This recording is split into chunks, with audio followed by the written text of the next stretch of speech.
علیہ السلام فرمائے دری جمعتونه نشي شوق الریحان چې هغه ته د ثواب په نیت باندې سفر کول جایز دی او مسلمانانو ته اجازه شته صرف دری جمعتونه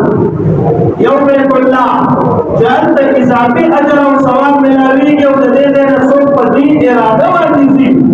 چې هلته د عبادت اجر او ثواب ډېر دی او سمه نو بیت الله ته تلل جایز دی دویم مسجد نبوي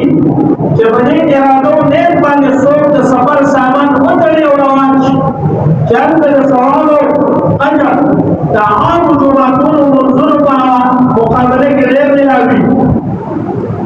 نو هغه جایز او دریم مسجد اقصی فلسطین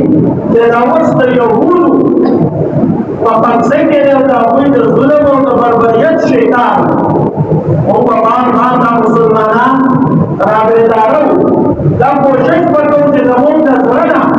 د هغه ځای تقدس ونه وځي څومره زموږ په وس او طاقت کې څومره زموږ په وس او طاقت کې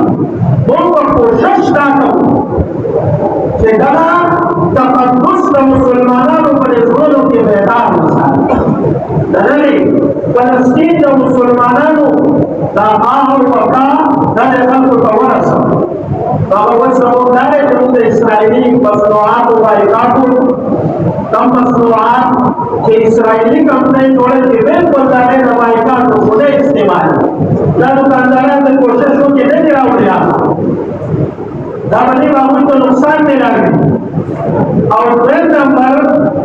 چې په کوم ځای کې د هغوی لپاره د اواز اوچتولو مقرر چې اواز اوچتوو